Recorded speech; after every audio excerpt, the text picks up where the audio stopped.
Oliver Sacks dijo, vemos con los ojos, pero vemos con el cerebro también. Y ver con el cerebro a menudo se llama imaginación. Encontramos el equilibrio dentro de un mundo que lo requiere. Creación y reflexión artística es la puerta que le da sentido al arte que complementa y es parte de ti. Tu creatividad, tu corazón, tu talento son las mejores herramientas para consolidar un perfil integral, multidisciplinario. Nutrir el espíritu con la belleza de la creación es nutrir al ser humano. Ser parte de la cultura nos une como comunidad sensible, inteligente. Creación y reflexión artística abre para ti talleres artísticos que alimentan tu proceso académico. Generamos exposiciones con los mejores artistas de nivel internacional para abrir las fronteras del corazón y el pensamiento. El Foro Cardoner abre sus puertas para recibir las mejores representaciones escénicas. Creación y reflexión artística es comunidad creativa, sensible, la unión entre cultura, arte, reflexión, imaginación y futuro. Eres parte de esta comunidad. Tu talento, visión y sensibilidad son la semilla que hace falta para que el pensamiento universitario crezca de formas nuevas y únicas. Creación y reflexión artística. Ibero. Oliver Sacks.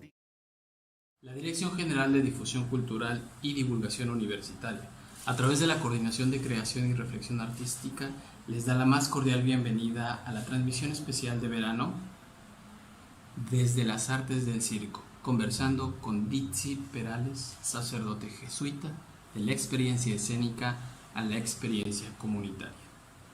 Ditzi es licenciado en Teología y licenciado en Filosofía por la Universidad Católica Andrés Bello, es socio provincial de la Compañía de Jesús, delegado para la formación de los jesuitas en Venezuela, coordinador general de la región apostólica interprovincial en la frontera colombo-venezolana, fue director de la Coordinación de Arte y Cultura de la Universidad Católica del Táchira, ha sido profesor de la Cátedra de Historia de la Filosofía, Relaciones Humanas y Públicas en la Universidad Católica de Táchira, así como de Antropología Filosófica y Pensamiento Bolivariano en el Instituto Universitario Jesús Obrero, profesor de las cátedras Filosofía Social y Política, Antropología Filosófica e Introducción al Estudio del Hombre de la Universidad Católica Andrés Bello.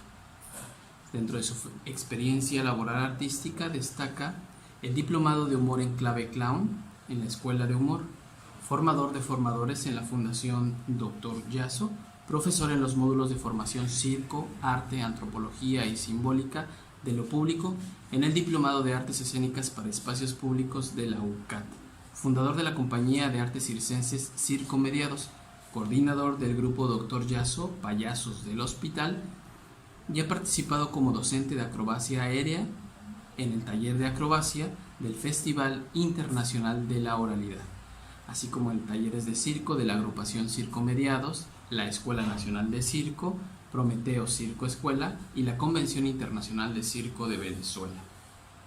Ha sido profesor en la Dirección de Cultura del Instituto Universitario Jesús Obrero, realizando acompañamiento a la Escuela de Artes Circenses. Ha dictado talleres de clown en Colombia, Cuba, Argentina, Ecuador y México. Perteneció a la agrupación circense Prometeo, es fundador de la Escuela de Artes Circenses Prometeo y maneja las disciplinas circenses, acrobacia aérea, trapecio fijo, lira, cuerda indiana, trapecio volante, pulsadas y payaso. Es un verdadero placer para la Coordinación de Creación y Reflexión Artística recibir a Ditzi Perales, un gran artista, un ser humano. Cedo el espacio a mi compañero Miguel Ángel Ortiz, jefe de exposiciones de la Coordinación de Creación y Reflexión Artística, para continuar con el diálogo de esta interesante conversación. Ditzi, bienvenido. Bienvenidas y bienvenidos. Pues muchas gracias por estar con nosotros, apreciable comunidad universitaria de la Universidad Iberoamericana Ciudad de México, Tijuana. Pues, ¿qué les voy a decir? Ya ustedes escucharon lo que hace este señor. Yo no sé a qué horas hace tantas cosas. Seguramente duerme en la pista del circo, porque estábamos platicando con Dice hace un momento y pues está en talleres siempre. Muy buenas tardes, ¿cómo estás? Hola Miguel Ángel, un saludo para ti y para todos los compañeros del Ibero de Ciudad de México y de Tijuana. En verdad un placer compartir con ustedes y pues muy bien aquí, deseoso de conversar, de aprender también, ¿no? también tienes una experiencia grande, Miguel, así que vamos a conversar. Pues muchas gracias, dice, fíjense, apreciable comunidad, que bueno, dice está en Caracas, es una hora de diferencia, estábamos platicando un poco sobre esto y sobre lo que está haciendo inmediatamente en el pasado y en este momento. Cuéntanos del taller de formación, fiesta y creatividad. ¿Qué significa eso? ¿Qué significa en todo este entorno de actividades que tú desarrollas? ¿Para qué y cómo se desarrolla este taller? Sí, pues fíjate, el taller Fiesta y Creatividad, justo estamos finalizando esta edición, ¿no? Es una iniciativa que surge. Una de las intenciones que tenemos siempre es ver cómo apoyamos la formación del talento artístico en el país, ¿no? Para nadie es una, diríamos, todos sabemos la fuga, diríamos, de talento que ha habido en Venezuela durante los últimos años por todo el tema político, económico, social, y una de las comunidades que también se ha visto, diríamos, afectada es la comunidad artística, ¿no? También los académicos, los profesionales, y por esa razón decidimos apostar junto con la Universidad Católica en la capacitación de gente que continúa en el país, continúa aportando desde payasos humanitarios, trabajando en hospitales, o payasos en salas presentándose, o los payasos que hacen ruedo en la calle, ¿no? Dijimos, ¿cómo podemos seguir apostando a esta formación? Y la iniciativa surgió porque con esto de que la alimentación y la salud se ha convertido en una prioridad en el país, todo lo que tiene que ver con el goce, con el disfrute, con el placer, ha pasado a un segundo lugar, ¿no? Y dijimos, bueno, pero la vida hay que disfrutarla, ¿no? La vida hay que gozarla, hay que saborearla, pero en este contexto actual, siempre el placer es postergado, ¿no? Por el tema de la dinámica social. Entonces la gente dice, me voy a comprar un helado, no, el helado está muy caro, mejor invierto en alimentos, ¿no? Y no en cosas que son para el disfrute, ¿no? Y hablando con algunos amigos decíamos, ¿cómo ser payasos si no nos reconectamos con la vida? ¿Cómo ser payasos si no volvemos a sentir placer por las cosas más sencillas y más básicas? Entonces creamos este taller que se llama Fiesta y Creatividad, un poco también con una reflexión de base, que es la reflexión de lo que la fiesta aporta a la cultura, y la fiesta como un tiempo propicio en el cual la vida se sobredimensiona, porque es un tiempo extraordinario. Y decidimos crear y hacer como una experiencia en la cual los compañeros que participaban en el taller contaran con todos los recursos que habitualmente no, con los que no cuentan. Entonces imagínate, la primera sesión fue con helado, ¿no? La segunda, entonces bueno, la sesión fue una locura, ¿no? Helados de pote, helados de distintos tipos, y lo que queríamos era ver qué pasaba con esto que vamos dejando un poco atrás, ¿no? Hubo una sesión que fue en medio de un asado, de una parrilla, ¿no? Entonces, dentro de la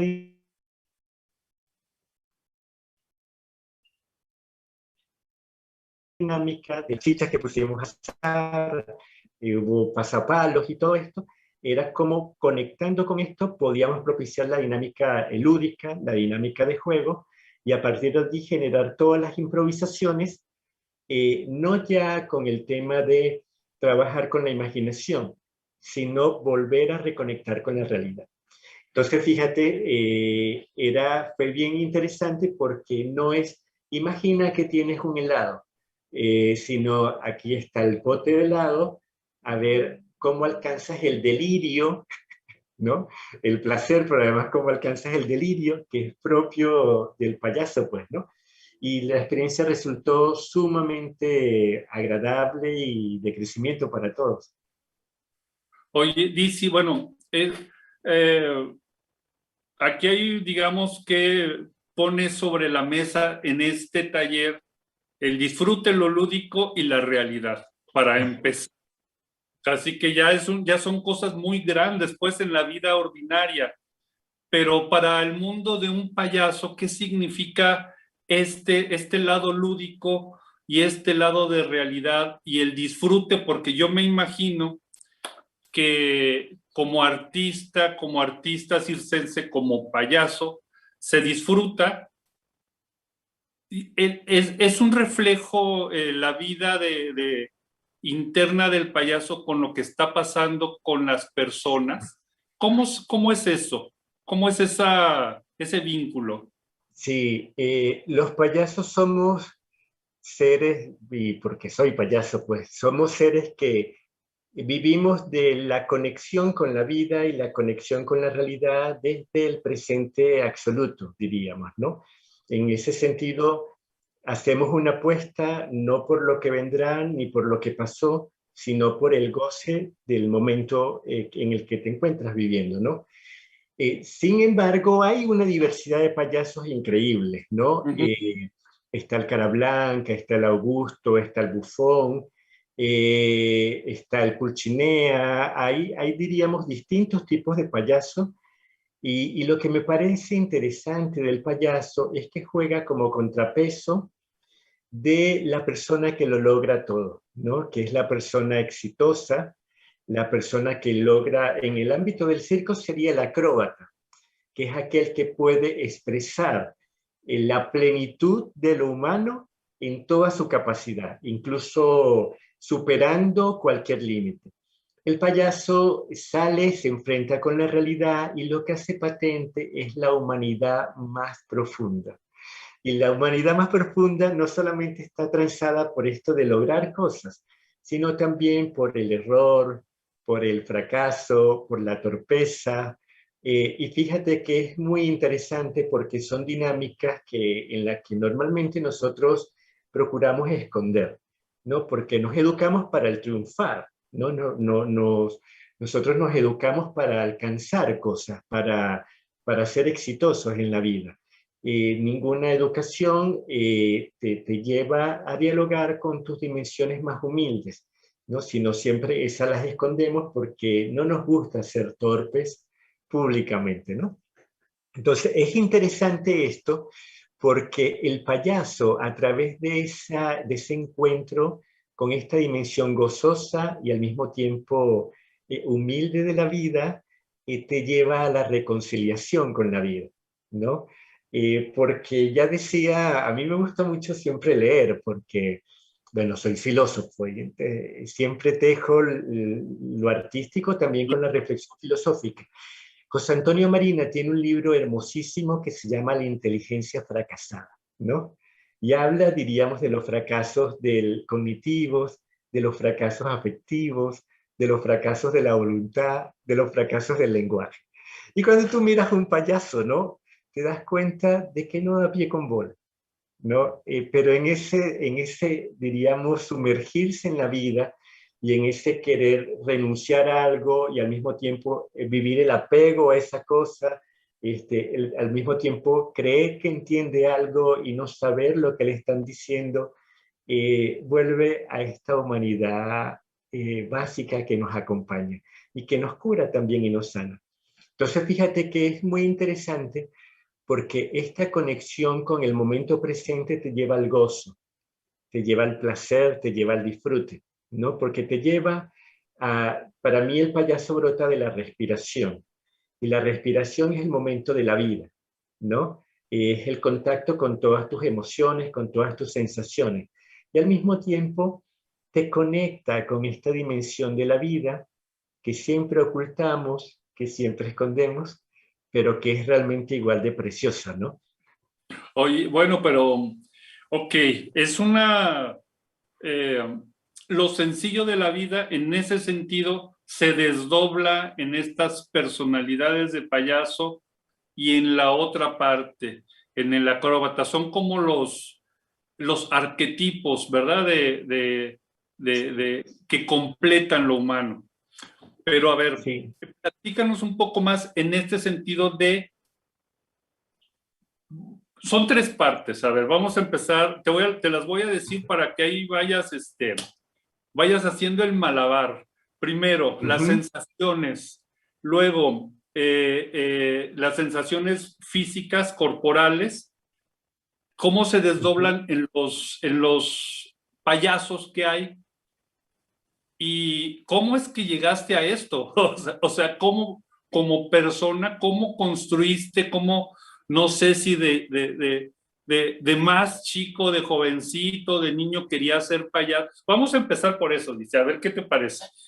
¿Cómo llegaste a esta vida profesional como filósofo, como jesuita, como payaso? ¿Cómo te fuiste armando para, Sí, llegar a esto? sí, mi camino es bien propio, ¿no? Como todas las biografías. Eh, yo de joven siempre tuve inquietud por la literatura y por el teatro. Pero vivía en una ciudad del interior del país que no ofrecía muchas posibilidades, ¿no? Con relación a la formación artística, a la formación cultural. Cuando me mudo a Caracas, ¿no? Y ya era jesuita, comencé a estudiar filosofía, me mandan a una etapa apostólica que los jesuitas llamamos, que es previa a la teología, que llamamos magisterio.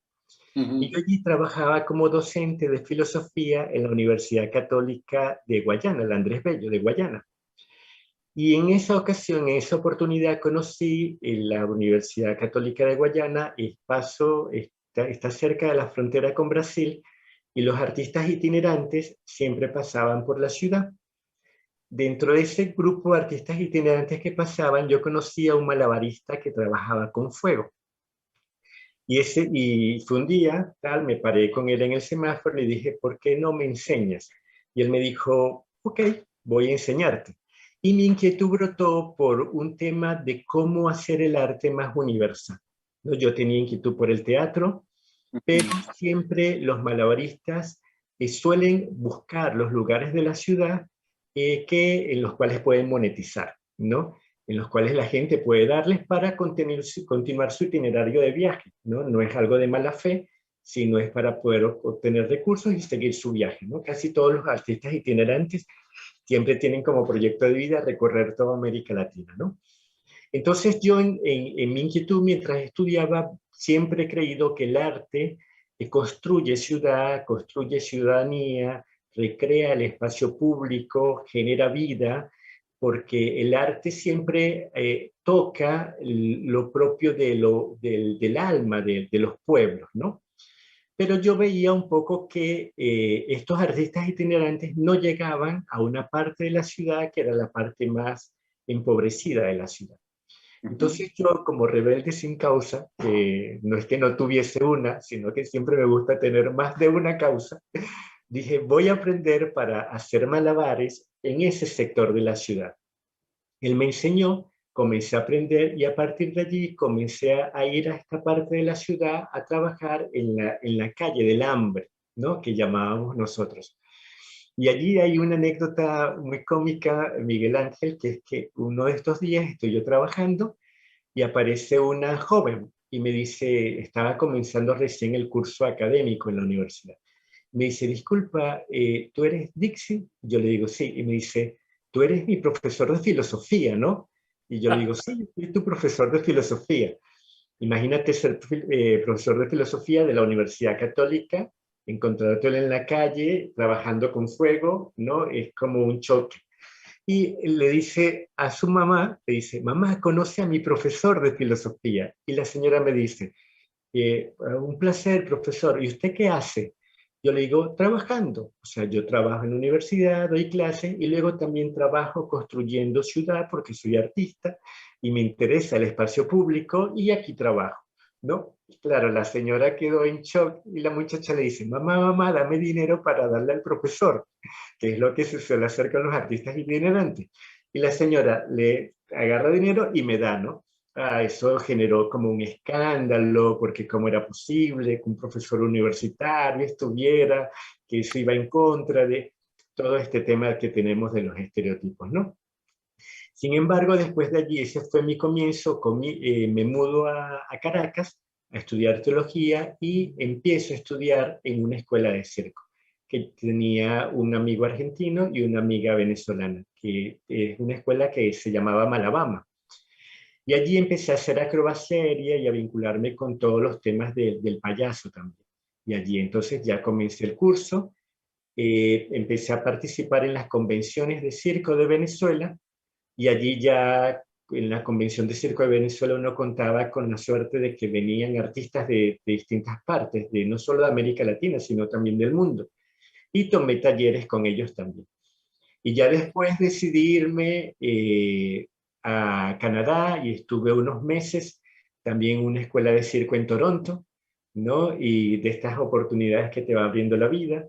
Y bueno, ya ahí ya también pude recorrer algunos países de América Latina y continuar con la formación, ¿no? Ok, Pero vamos, espérame tantito, porque ahí vamos a quedarnos en esa parte de que después sigues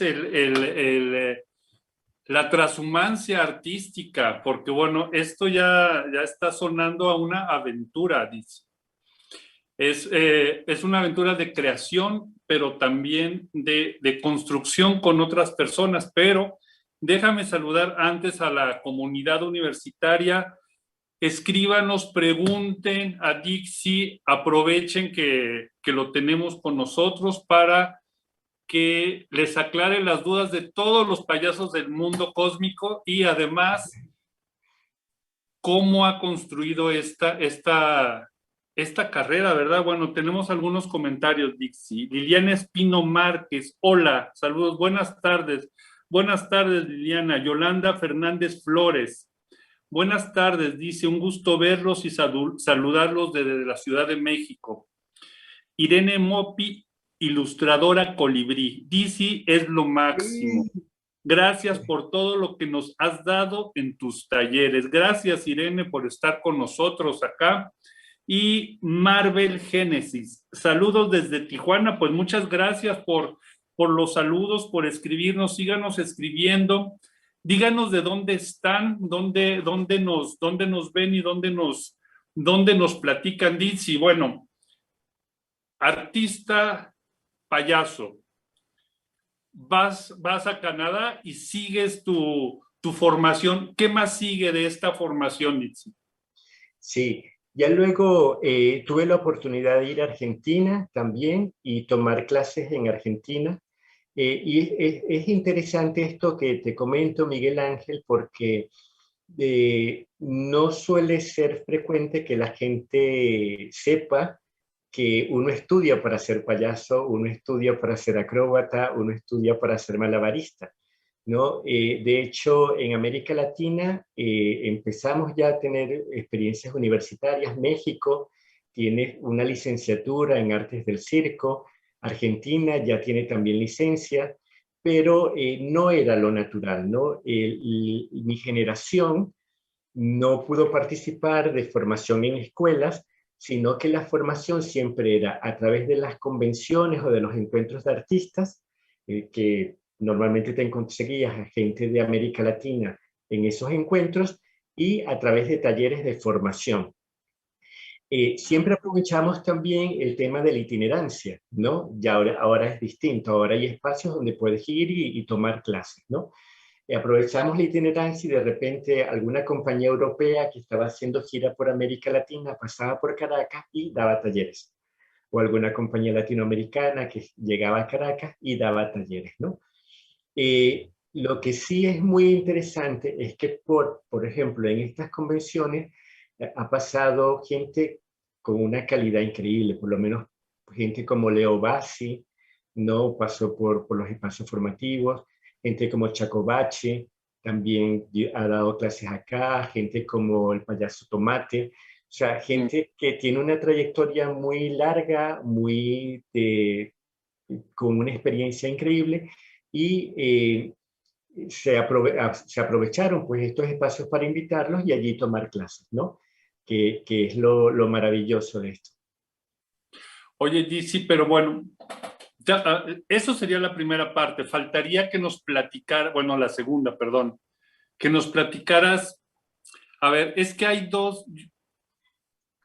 intuitivamente veo que hay dos mundos en este quehacer artístico, que es todos los procesos formales, técnicos, desarrollar un buen evento, un buen espectáculo, que tiene que ver con lo físico, con la preparación mental para compartir todo esto. Pero también está el espacio simbólico, el espacio de lo que decías a propósito de este equilibrio que hay entre el trapecista y el payaso. Háblanos un poco para que conozcamos los que no tenemos cerca esta experiencia, qué implica esta formación técnica, qué es el oficio de ser payaso. Sí, fíjate, yo siempre comento que en el espectáculo de circo es un espectáculo que a nivel humano es muy potente. No necesariamente estamos hablando del circo como nosotros lo conocemos como el circo que tiene una dramaturgia, que cuenta una historia, sino incluso este circo más de familia que presenta actos, ¿no? Un acto de trapecio, un acto de payasos, un acto de equilibrio, y que son, yo de hecho trabajé en algún momento en un circo familiar, y el dueño del circo, ¿no? El papá de Dixon, que es un amigo, iba todas las tardes, justo antes de la función, y colocaba un papel, ¿no? Era como un decreto que ponía ¿no? Okay. Y se decía, tela Dixie, payaso fulano, equilibrio tal, ¿no? O trapecio, y se construía sobre la agrupación de actos, de números de circo. Me parece que aquí hay algo bien interesante porque siempre tenemos a los números acrobáticos, ¿no? Y a los números de payasos que van de la mano, ¿no? Los números acrobáticos siempre nos colocan ante lo maravilloso de la vida, ¿no? Tú ves a un acróbata hacer algo y tú dices, ¿cómo lo logra? O sea, obviamente tiene disciplina, tiene riesgo, tiene un riesgo controlado, tiene un entrenamiento que le permite alcanzar esa destreza, ¿no? Pero tú ves a un acróbata y a ti te parece que es una persona que expresa el esplendor de lo humano, ¿no? Que sigue siendo humano porque si no, no te identificarás con él, ¿no? Y tú dices, ¿cómo logra caminar por esa cuerda floja? ¿Cómo logra caminar por ese cable tenso, ¿no? Y termina enamorándote. De hecho, tú terminas maravillado, incluso te genera susto, te genera vértigo, porque cuando se resbala, tú sientes que va a caer, ¿no? Y sientes que el peligro está allí latente, que es una persona como tú, que ha alcanzado a expresar esta grandeza del humano en la que pareciera que no hay límite, ¿no? En la que pareciera que ni la gravedad tiene control sobre lo humano, ¿no? Y luego te encuentras estos otros personajes que son los payasos, que son los que salen a la pista, se tropiezan y se caen. O sea, no tienen este esplendor y esta belleza que cautiva, pero sí tiene esta nobleza y esta humanidad torpe que te enamora. Y todos terminamos enamorados del payaso, ¿no? Y si tú te das cuenta, este payaso que por allí antes conversábamos sobre cómo entender el circo, ¿no? Para mí el circo tiene que ver con estas expresiones de lo humano, ¿no? Que o bien muestran nuestra grandeza o bien nos reconcilian con nuestra torpeza, porque lo puedes ver en los arquetipos. Tú escuchas los chistes de gallegos y son todos chistes de gente que es torpe, de gente que se equivoca, ¿no? De gente incluso de los pastuzos en Colombia, y tú los ves y son rutinas de payaso, ¿no?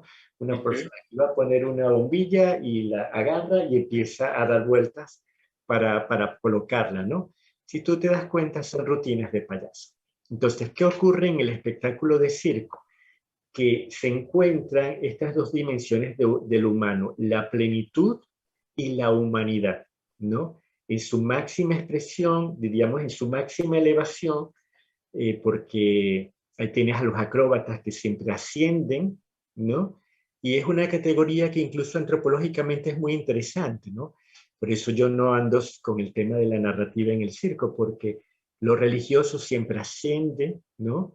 Lo moral asciende también, o sea, hay un llamado al humano a ascender, y eso te lo encuentras en la carpa de circo a través de los acróbatas. Pero luego hay otro llamado del humano a descender, ¿no? A encontrarte con el límite y a reconciliarte con el límite, porque la vida tiene esas dos cosas. Tiene la llamada a la posibilidad y tiene la llamada a la aceptación y a la reconciliación con tu propio límite, ¿no? Y las dos personas están allí reflejando esa humanidad. Me parece interesante porque tal como nosotros concebimos el circo ahorita, lo concebimos como un espectáculo de carpa.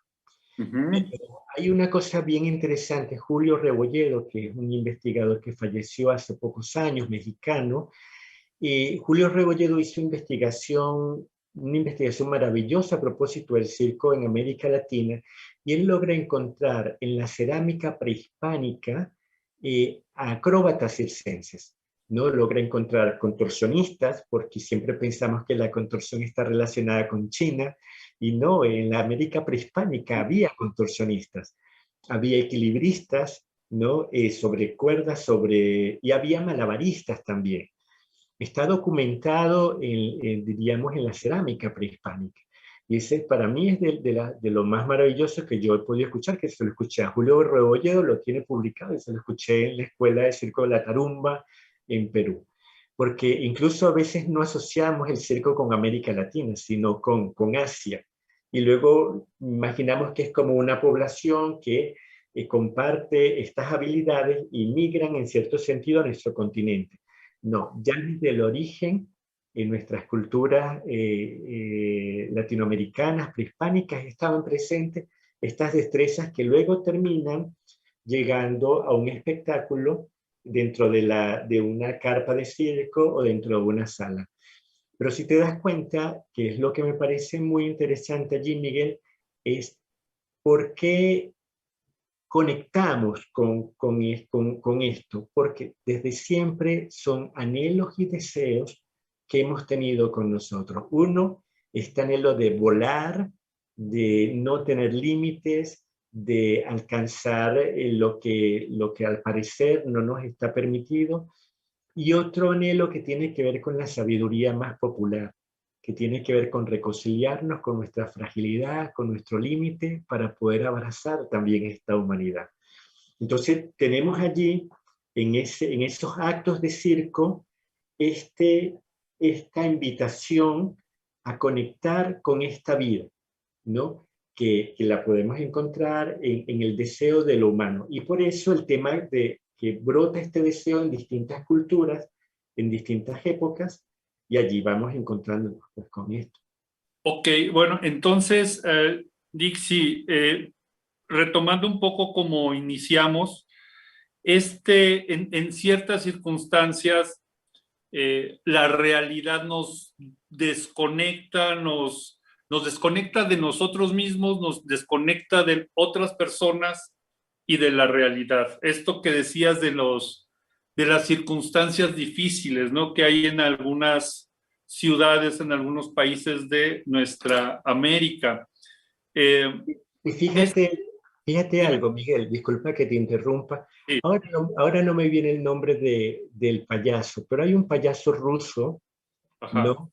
Que en una entrevista que está, diríamos, publicada, le preguntaron a propósito de por qué ser payaso en Rusia, ¿no? Y él en algún momento escribe, ¿no? Ah, perdón, ¿no? Que de hecho es interesante, Miguel, y aprovecho para hacer propaganda. Está publicado, recogido en un libro de Carlos Antonio Gutiérrez Bracho, que es un mexicano que acaba de hacer una investigación sobre la poética existencial del payaso, ve. ¿no? Otra vez repítenos el nombre, por favor, por si a alguien le interesa de una Sí, vez. Carlos Antonio Gutiérrez Bracho, es sobre la poética existencial del clown. Entonces, allí no me viene el nombre del payaso que él recoge en la entrevista, pero le preguntan por qué el payaso en Rusia. Y él dice que porque en algún momento él sentía que él podía transmitir en su espectáculo una libertad que era necesaria para la gente y que la gente, yendo al espectáculo, podía soñar con ser una persona libre, ¿no? Podía reconectar con este disfrute de la libertad y con este anhelo de la libertad. Y fíjate que es interesante porque está hablando de Rusia, ¿no? Entonces, sí, los payasos no necesariamente somos gente ingenua, ¿no? Los payasos nos reconectamos con la vida de un modo en el que nos convertimos en pregunta para los otros, ¿no? Porque volvemos a la cotidianidad de la vida en su disfrute y en su gozo más pequeño, y eso se convierte en un interrogante para los otros, ¿no? Es que es precisamente por ahí va la cosa. Bueno, para la comunidad universitaria vamos a ver una serie de imágenes y unos fragmentos de videos del trabajo de Dixie, y es un poco por ahí, es esa pregunta, porque cuando estábamos preparando esta charla, lo que te comentaba hace un rato, el circo está en todos lados, los payasos están en todos lados, pero al mismo tiempo están como invisibles, son seres que nos preguntan, que nos afirman, que se esconden, que salen de repente, que espantan. O sea, es una figura inevitablemente potente en nuestra cultura, aunque, como tú decías, no se ha estudiado, no hay todavía carreras, no hay todavía formación. ¿A qué crees que se debe? ¿A este arquetipo, a que simboliza todas estas preguntas que nos hacemos constantemente? Sí, sí, yo creo que el payaso está presente en las culturas antropológicamente de manera cotidiana. Luego está el artista que, diríamos, encarna a este ser, ¿no? Y obviamente tiene unas herramientas escénicas, una formación distinta que en algún momento se recibía en las familias de circo pasaba de generación en generación. Y ahora hay escuelas y hay espacios de formación para payasos en los cuales este encuentro con lo lúdico, con la libertad, con el goce, incluso con la torpeza, con el fracaso, porque ahí es verdad que hay gente que tiene esto de manera natural, pero también es verdad que hay mucho que deconstruir en nosotros, porque cuando nos han enseñado durante tanto tiempo a que no está bien fracasar, pues generamos todas las resistencias en un ejercicio, porque entendemos que el fracaso es contraproducente. Y al final, cuando te reconcilias con ello y dices el fracaso es humano, ¿no? Y no tengo que saberme todas las respuestas, sino que puedo irlas descubriendo en el camino junto con la gente. Cuando te das cuenta de que vas a hacer algo y no lo sabes hacer y encuentras 25.000 formas de hacerlo y no lo logras, la gente termina identificándose contigo porque termina diciendo, oye, yo también soy así, ¿no? Y vale la pena que también lo disfrute como esta persona lo está disfrutando, porque vale la pena que sea honesto con mis emociones también. Nosotros, si algo nos enseñan es a esconder nuestras emociones. Si tú estás nervioso, no tienes que mostrarte seguro, ¿no? Incluso si diríamos, a presentarle tu amor a una persona, vas a conseguir novia, ¿no? O vas a conseguir novio, tienes que esconder tu nerviosismo, porque más bien tienes que ser como muy, muy controlado de lo que vas a decir, ¿no? Tienes que ser dueño de tus emociones. Y no, la verdad es que pues el payaso termina descubriendo esta fragilidad y equivocándose y diciendo, es que, bueno, no sé, y termina haciéndonos la vida más agradable. Sin embargo, a mí hay un tipo de payaso que todavía me queda como pregunta, que es el bufón. El Buffon es un crítico de las estructuras sociales muy fuerte, ¿no? El Buffon se sumerge en... Mi gran pregunta suele ser por qué por lo menos en Venezuela o por qué por lo menos en nuestra América Latina hay muchos payasos y hay pocos bufones. Porque realmente creo que hay un elemento de crítica a lo dado, ¿no? A lo político, a lo económico, que va a lo hiriente, ¿no? Para un poco, el tema es cómo nos humanizamos haciendo consciente que esas dinámicas no son las mejores. Entonces las asumes desde lo grotesco para llevarlas a su deshumanización mayor, ¿no? De hecho, los bufones siempre tienen niveles de jerarquía, ¿no? Para mostrar este sistema de dominio, de control y convertirse en denuncia también, ¿no? Mira, yo jamás olvidaré un espectáculo de Leo Bassi aquí en Venezuela, ¿no? Él iba con una pimpina de combustible, de gasolina, y una antorcha. Se metió entre el público, ¿no? Y tomaba un buche de la pimpina y escupía fuego con la antorcha. Todo un lado de la gradería se reía, ¿no? Se reía. Y Leo decía, uy, hay gente que se aprieta, ¿no? Cuando yo paso junto a ella. O sea, todo el lado por donde él caminaba, una tensión absoluta, ¿no? Porque imagínate a un tipo con una antorcha encendida y una pimpina de gasolina. Y de repente Leo Bassi detiene el espectáculo y dice, así es la vida. Unos disfrutan con el sufrimiento de otros, ¿no? Y se hizo un silencio en el espectáculo y él continuó el espectáculo, pero el Buffon tiene esta característica, ¿no? Que te pone delante de un hecho y te lo deja como marca, ¿no? Te lo deja como marca y tú dices, oye, como que me tengo que pensar con más detalle esto. Entonces, me parece interesante este universo de los payasos, porque este universo, igual que el vagabundo, el payaso vagabundo es un payaso muy interesante, es un payaso de la posguerra. Nos surge con la posguerra y es un payaso que, si tú lo ves, todas sus ropas están, diríamos, deshechas, vaga de un lugar a otro, y es un payaso que te pone en diálogo con el sentido profundo de la existencia, ¿no?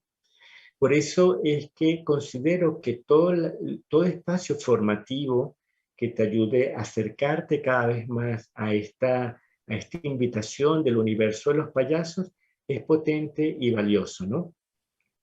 Entonces fíjate que tienes un grupo de seres, ¿no? Que adoptan formas distintas y al mismo tiempo que se convierten en interlocutores de nuestra humanidad más profunda, y eso no está, diríamos, en disonancia con lo que nosotros conocemos como los payasos recreadores o los payasos de las fiestas infantiles, que también tienen una finalidad que tiene que ver con este contacto, con el disfrute y lo lúdico, ¿no? Pero sin embargo, el abanico de seres que brotan como de este encuentro con lo humano y su sumergirse en la realidad es maravilloso, ¿no? Es maravilloso. Dixie, entonces, esta playa de payasos podrían construir toda esa profundidad, todos juntos en cierto momento son una parte de nosotros, una circunstancia a la que nos podemos enfrentar. Sí, claro, claro, por supuesto. Por supuesto, por eso me gusta mucho el libro de la poética existencial del clown, ¿no? Porque recupera todas estas dimensiones de lo humano y todas estas preguntas a propósito de la existencia y ve cómo estos seres precisamente entran en diálogo con esas preguntas y salen, ¿no? A jugar. Y es interesante porque no tiene solamente este tema diríamos, de las grandes reflexiones, sino también tiene a un ser que se maravilla ante lo más sencillo que puede ser una flor o un amanecer.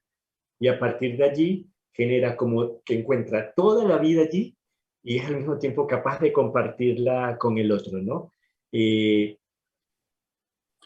Este tema me parece que es sumamente valioso y actual para nosotros también, ¿no?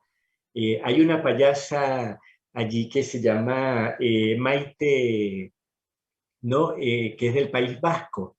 Maite, creo que es Guevara, ya le digo, no, Guevara no, uy, no me viene el nombre de Maite.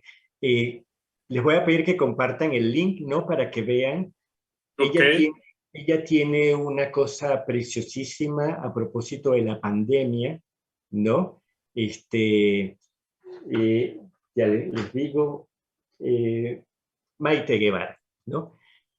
Ella tiene toda una cosa de honestidad a propósito de cómo se vivió el primer momento de la pandemia, en la que decía, sí, estoy feliz de estar aquí en casa, estoy feliz, pero no me hace falta la gente, o sea, me hace falta. Entonces ella empieza a decir, y si alguno tiene que comprar algo en algún lugar, yo vivo cerca de una bodega, pueden venir a no hacer nada, yo no les voy a decir nada, pero y muestra esta necesidad del encuentro con el otro Ok. de una forma tan hermosa que tú dices, mira, yo también siento lo mismo, ¿no?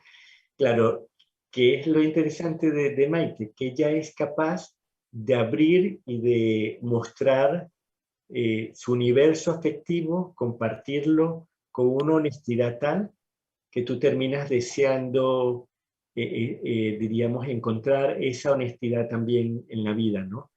Y ese disfrute, pues, en la vida.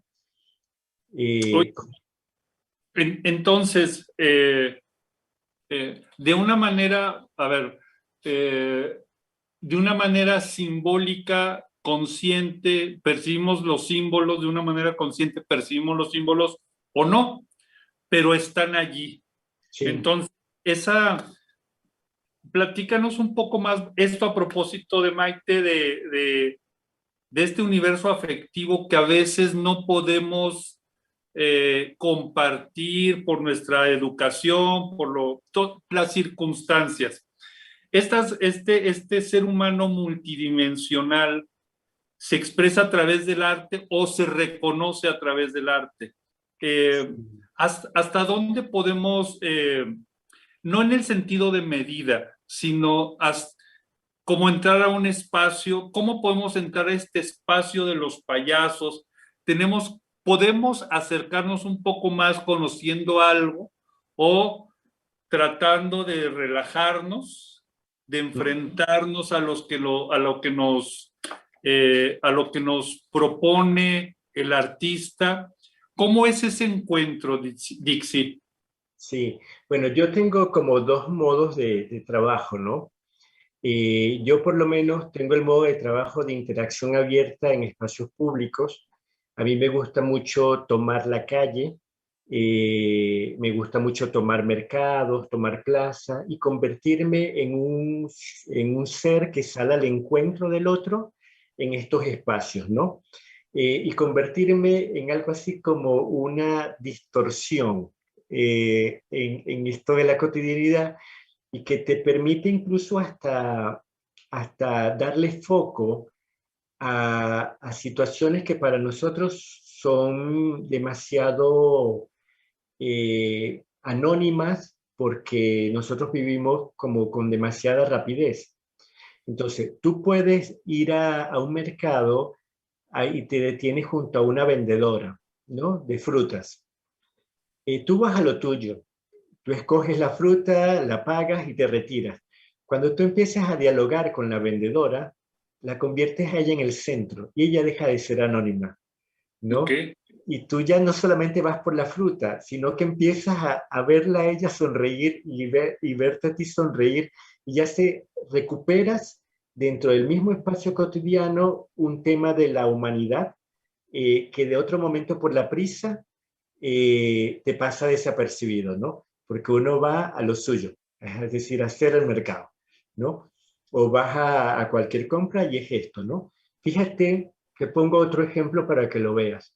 En algún momento me tocó ir a una prisión de mujeres y me encontré a una mujer que llamaban el ruso, ¿no? Y era como la persona que ejercía como el control sexual sobre el resto de las reclusas, ¿no? Es una persona que tenía un poder increíble dentro de la cárcel de mujeres y que hice yo cuando llegué, pero por una cosa natural. Primero porque un payaso no sabe quién es el ruso. Él no tiene como toda esa carga de historias o de, ¿no? Para él el ruso es una persona más que se encontró en el presente, ¿no?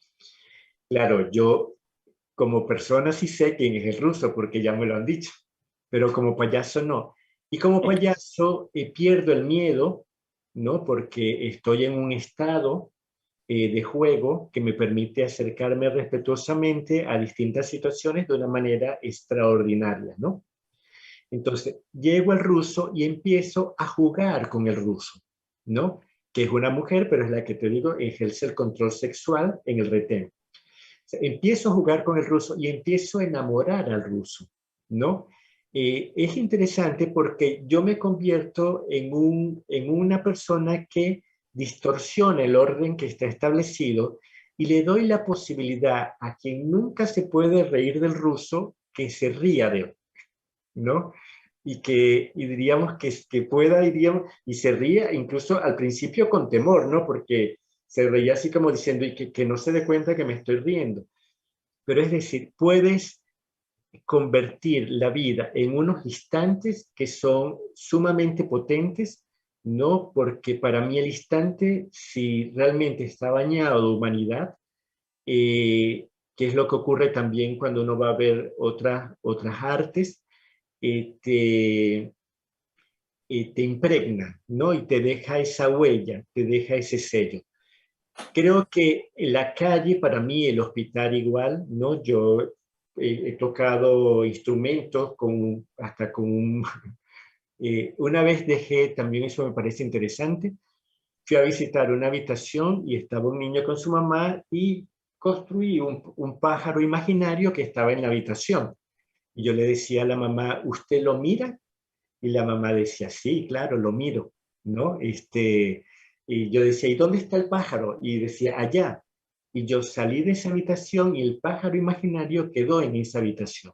Claro. O sea, soy capaz como de recrear el momento de tedio, de agotamiento, de cansancio y conectarlo nuevamente con la vida, con este espacio lúdico, con este espacio incluso de lo que decíamos, del gozo.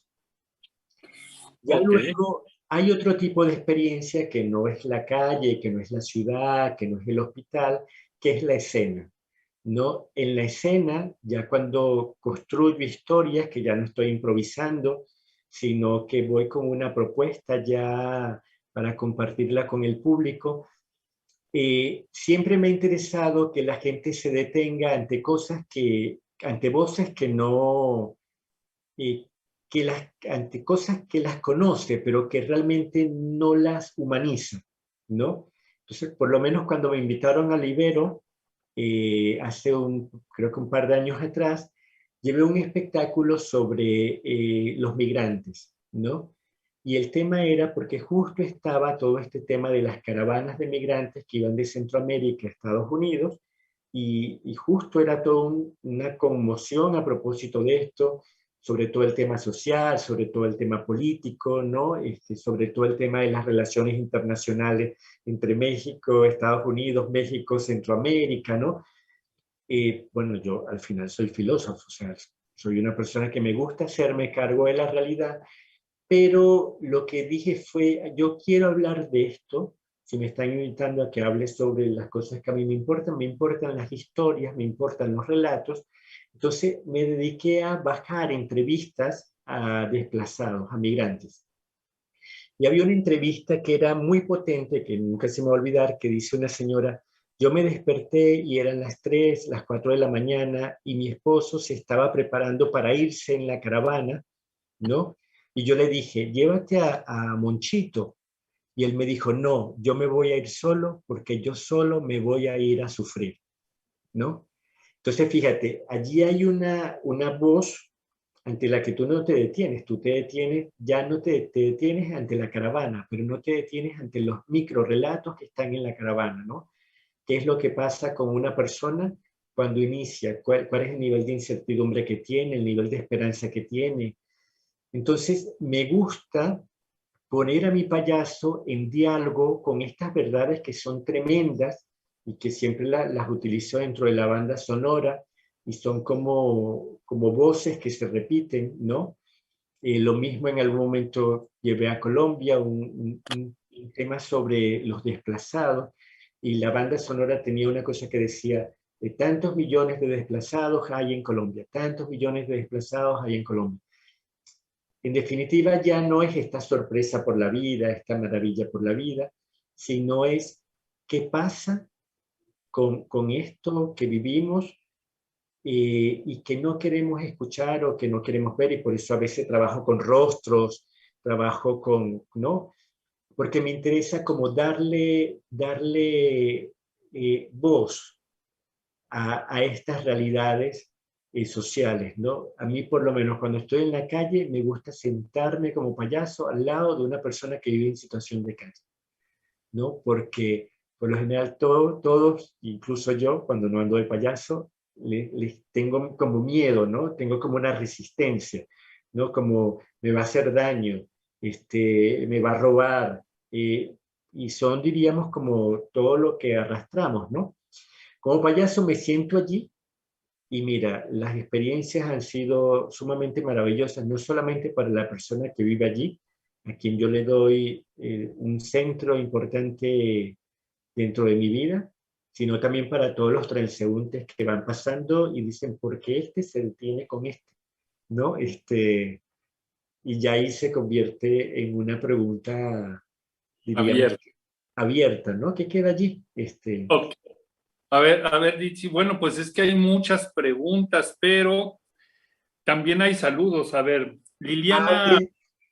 Liliana Espino Márquez de Torreón, Coahuila. Liliana, muchas gracias. Yolanda Fernández Flores, yo tuve la fortuna de estar en un taller de clown con Dixie en la Ibero. Un gusto. Ay, qué bueno. Y también tenemos por acá a Irene Mopi, ilustradora Colibrí. Estoy en la Ciudad de México. Saludos. Irene dice, ¿cómo llevar esa vida de payaso en la vida cotidiana? Me refiero a disfrutar todos los matices de la vida, lo complejo y lo bueno. Ahí, bueno, es una pregunta ahí muy interesante, Irene. Muchas gracias por estar aquí. Muchas gracias a la comunidad de la Universidad Iberoamericana, Ciudad de México, Tijuana. Recuerden que estén o no en el campus, son parte de nuestra comunidad. Muchas gracias por estar con nosotros. Muchas gracias por su tiempo y muchas gracias por la atención que nos brindan. Seguimos con Dixie. ¿Cómo ves esta pregunta? Bueno, pues está muy intensa. ¿Cómo llevar a cabo este encuentro con nuestro payaso interior? No sé cómo replantear esta pregunta porque, bueno, está fuerte lo que nos comenta Irene. ¿Tú qué piensas, Dixie? Sí, yo siento que parte de, diríamos, de trasladar, diríamos, esto al ámbito de la vida cotidiana tiene que ver con dos cosas. Uno, con salir de nuestros automatismos, ¿no? Porque creo que y tiene que ver con desacelerar un poco nuestra existencia, ¿no? Nosotros comemos, pero no disfrutamos los sabores, ¿no? Necesariamente, ¿no?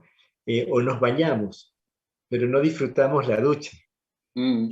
O diríamos, o regamos las plantas y allí, y realmente no disfrutamos. Creo que primero tiene que ver con esta capacidad de quitarle el acelerador a la vida, de vivir, diríamos, el momento presente, de darle el valor a las cosas que hacemos, ¿no? Siento que a veces vamos cabalgando en las tareas y en las actividades, ¿no? Para mí es importante que yo siempre he pensado esto, ¿no? Que uno en la vida tiene interacciones, Miguel. Uno tiene interacciones que son más permanentes y tiene interacciones que son muy breves, ¿no? Yo nunca he creído que uno va a detener la existencia, ¿no? Que es como a veces el deseo que uno tiene. Pero yo creo que mi gran como descubrimiento, ¿no? Es que el mayor número de interacciones que tengas estén transadas por la vida, ¿no? De interacciones con otros, de interacciones con espacios, de interacciones incluso con el medio ambiente, ¿no? Para mí es como condensar la existencia. Entonces, fíjate, nosotros nos hemos encontrado acá y hay gente que está acá también siguiéndonos en nuestra conversación. Para mí lo importante no es decir que vamos a conversar con Miguel Ángel, no, sino vamos a procurar que lo valioso de nuestra vida entre en juego y que realmente podamos vivirnos con autenticidad, con verdad, con bondad, procurando la vida, la justicia en estos términos de reconocimiento humano, de modo que yo no te olvide y tú no me olvides, ¿no? Es decir, que lo valioso se encuentra, o sea, se comparte en este momento y ya después tú sigues tu ruta, yo sigo la ruta, pero yo llevo tu riqueza, tú llevas la mía. Esa riqueza no es solamente lo valioso, esa riqueza también es nuestra fragilidad y nuestra humanidad. Incluso es nuestras preocupaciones por lo social, es, diríamos, nuestra fragilidad por cosas que nos hieren. Yo creo que la herida en algún momento nos humaniza, ¿no? Nos hace volver a la pregunta por nosotros, por los otros, ¿no? Y creo que estas interacciones condensadas nos llevan a vivir de este modo, ¿no? De este modo clownesco, por decirlo de alguna manera.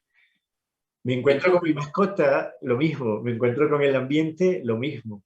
Me encuentro con la luna, lo mismo. Sí, bueno, con esto yo creo que por ahí tenemos algo que reflexionar y acercarnos a ciertas cosas, ¿verdad? Que cada uno de nosotros puede elegir. Antes de esta pregunta de Irene, apuntaba algunas cosas sobre estos momentos potentes que tú mencionas. A propósito del arte y de la vida. Y estamos rodeados ahora en un mundo de grandilocuencia que estamos esperando la gran obra de arte, la gran persona en nuestra vida, etcétera, ¿verdad? Nos podemos ahí tardar todo lo que quieras ahí, lo grandioso que vamos a encontrar algún día.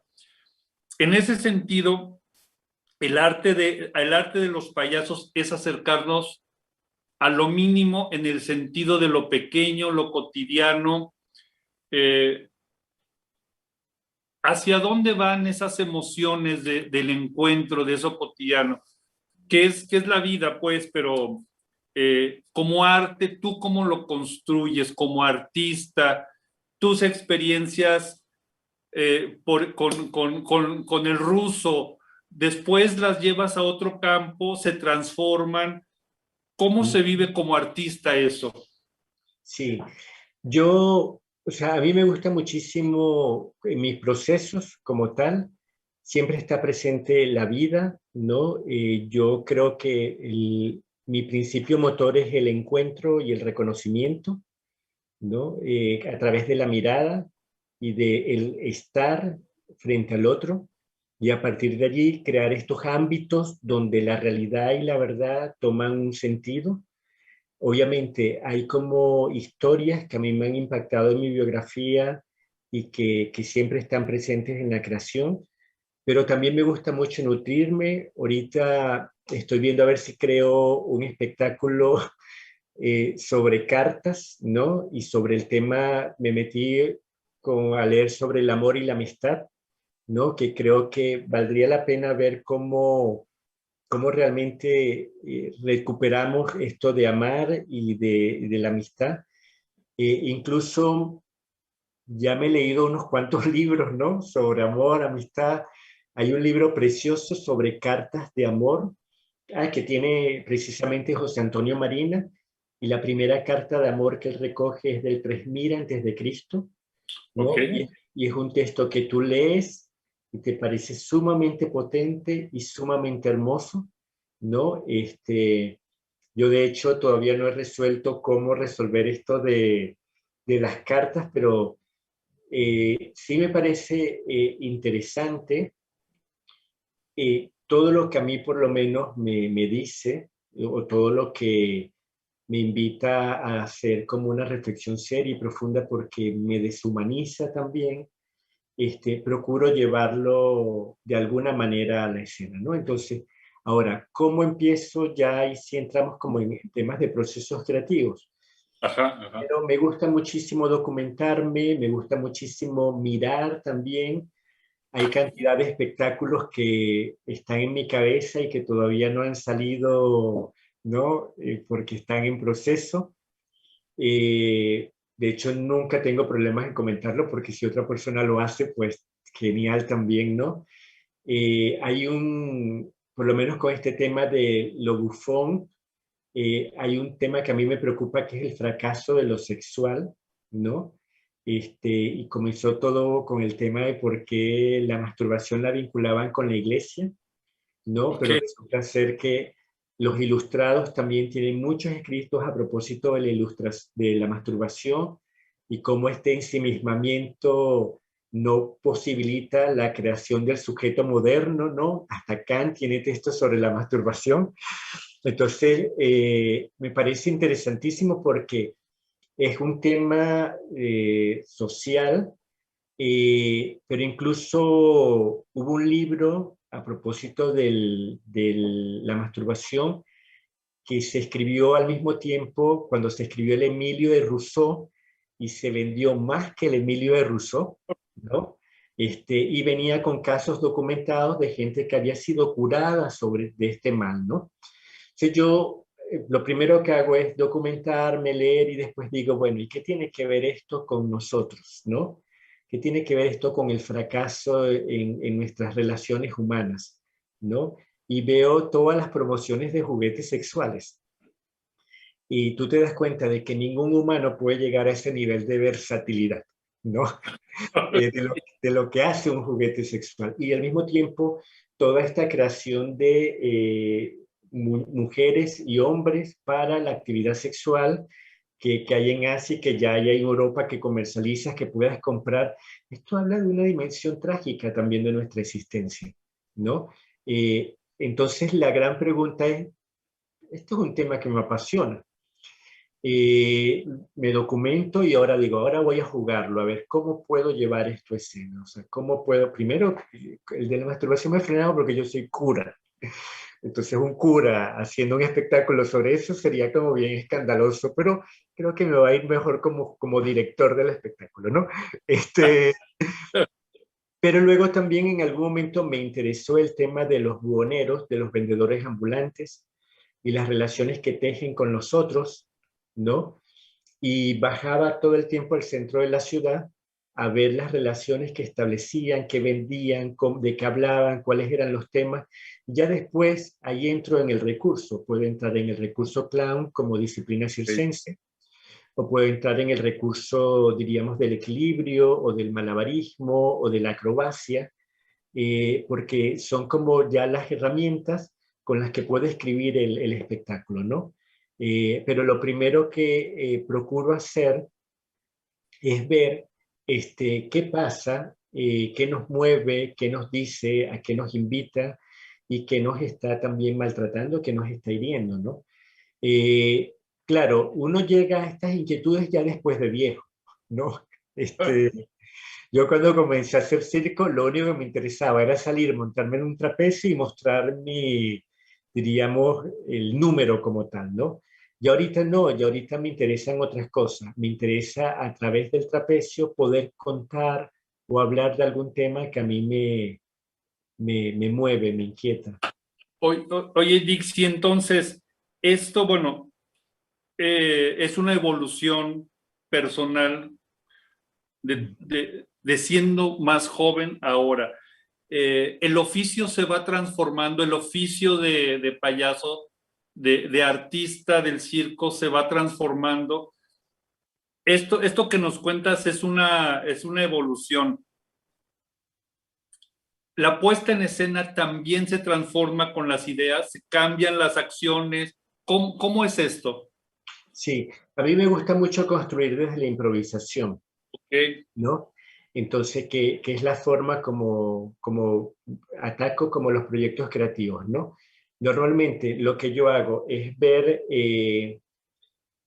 genero como toda la escritura diríamos, de la propuesta y después lo que hago es que genero segmentos, ¿no? Y después de estos segmentos empiezo como el trabajo de improvisación.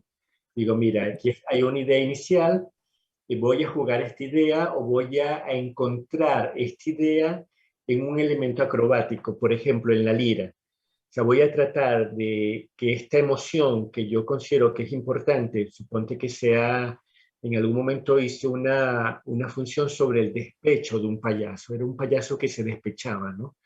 No por razones amorosas, sino también por cómo tratamos el ambiente Ajá. o cómo nos tratamos, ¿no?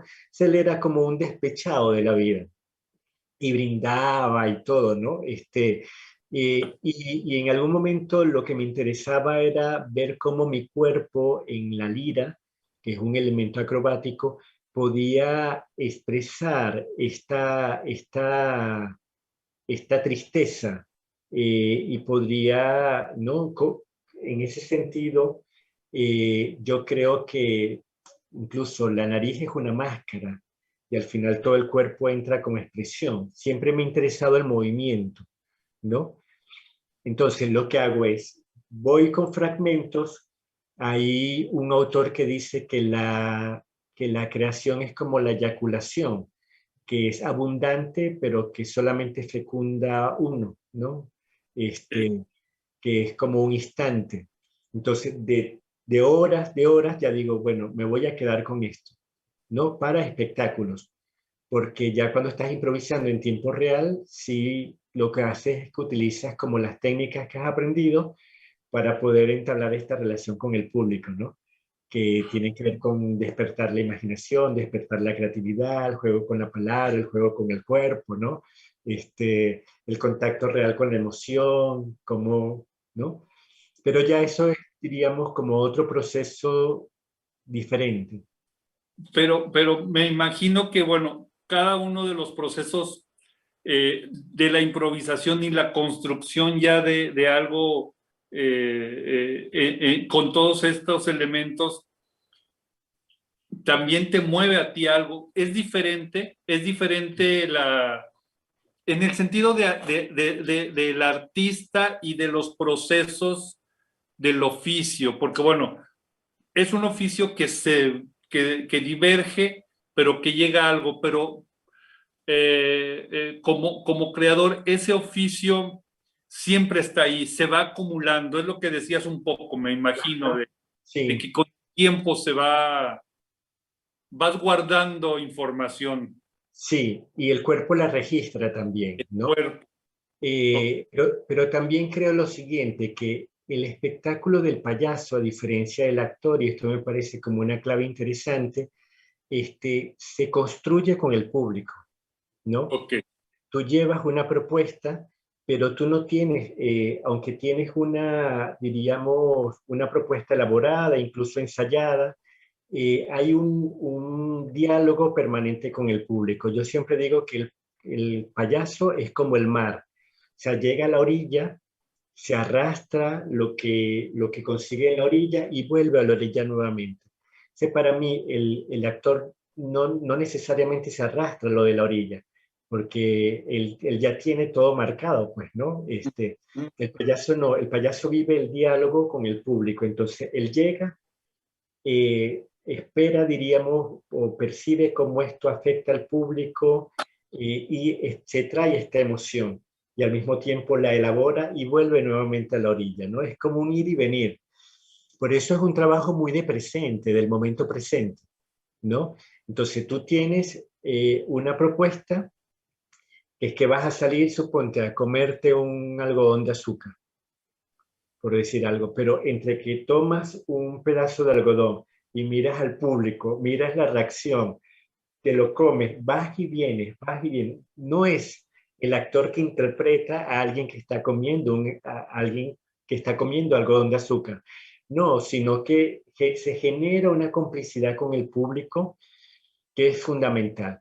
Y a partir de allí, ya lo que tienes como propuesta se va construyendo. Si tú dices, bueno, agarro el algodón de azúcar, ¿cuántas posibilidades de juego hay con un algodón de azúcar? Infinitas. De hecho, hasta puedes agarrar, miras a alguien que lo desea, lo agarras todo y tú lo comes, ¿no? Ok. Y ves la reacción y a ver por dónde se va tejiendo, ¿no? Son infinidad de posibilidades y al final esa infinidad de posibilidades te van abriendo nuevas posibilidades que al mismo tiempo son infinitas, ¿no? Entonces, en el trabajo del payaso, una de las cosas que hay que, diríamos que tienes que hacer con el entrenamiento es aprender a estar en esta exposición permanente y en este diálogo permanente con el público, ¿no? Que es muy distinto a un público que está en una sala hospitalaria, a un público que está en una calle, a un público que va a una sala. El público de la sala va a verte, el público de la calle no va a verte, él está caminando y se detiene. Entonces, pero esta relación de complicidad es la que permite realmente tejer el espectáculo. Dios santo, pues Dixie, es que hay que estar en el aquí y en el ahora. A veces es un poco complicado. Yo me imagino que para los artistas del circo, para los payasos, debe ser complicadísimo ese oficio. Y Sí. más para los que todavía no tenemos el oficio de payaso, vamos a intentarlo. Vamos a intentarlo, Dixie. Bueno, el tiempo se nos está terminando. Hay un comentario, déjame ver. Elba Leiva te pone un corazón blanco. Muchas gracias, Elba, por estar escuchándonos, por estar viéndonos. Dixie, ¿algo más que quieras comentar para cerrar la charla de hoy? Sí, bueno, yo realmente los invitaría no solamente al tema del arte circense, o sea, yo creo que en cualquier momento es oportuno, no solamente en pandemia, es oportuno el acercamiento a las artes, ¿no? Eh, Realmente necesitamos conectar y reconectar con nuestra humanidad, ¿no? Y eso lo podemos hacer a través de distintos códigos, de distintas expresiones. Al que lo ayude la literatura, recurra a la literatura; al que lo ayude las artes plásticas, vaya a las artes plásticas; al que lo ayude el teatro, el cine, hágalo. No en vano nuestra escultura ha creado esas manifestaciones y esas expresiones. Lo han hecho precisamente para hablar de nuestra humanidad, no solamente la que tenemos, sino la que soñamos, la que esperamos y la que precisamente a veces intentamos superar también. Entonces, vale la pena vincularse con las expresiones artísticas, vale la pena disfrutar de ellas, ¿no? No nos va a venir mal, no porque estemos en pandemia, sino porque van a ser una posibilidad para humanizarnos, ¿no? Entonces, sí les quiero dejar esto allí. Yo he encontrado en el universo de las artes del circo mi espacio, pero tengo amigos músicos que realmente me hacen vibrar con la vida, tengo amigos de teatro, de la danza, que realmente hacen cosas maravillosas, ¿no? Entonces, disfruten y bueno, nada, aquí estamos para seguir compartiendo. Dixie, muchísimas gracias por tu tiempo y bueno, híjole, hay que estar en el aquí y la ahora. Yo no sé cómo lo voy a hacer, pero lo voy a intentar. Voy a intentar estos pequeños momentos de la vida que nos pueden llevar a esta realidad, a disfrutarla, a estar en el aquí, en el ahora. Dixie, muchísimas gracias por compartir con todos nosotros, con la comunidad de la Universidad Iberoamericana, Ciudad de México, Tijuana. tu experiencia como creador, tu experiencia como artista, como payaso, como artista del circo, te lo agradecemos profundamente. Y comunidad, muchas gracias por estar con nosotros. Nos vemos el próximo viernes a las 17 horas para hablar de otra de estas expresiones que nos comenta Dixie Vladi, la revolución del color, directo desde la Biblioteca Miguel Lerdo de Tejada en Ciudad de México. Muchas gracias una vez más, Dixie. Muchas gracias a todos los compañeros de la coordinación y de la dirección, y nos vemos pronto. Gracias. Gracias, Miguel Ángel. Hasta luego. Pero...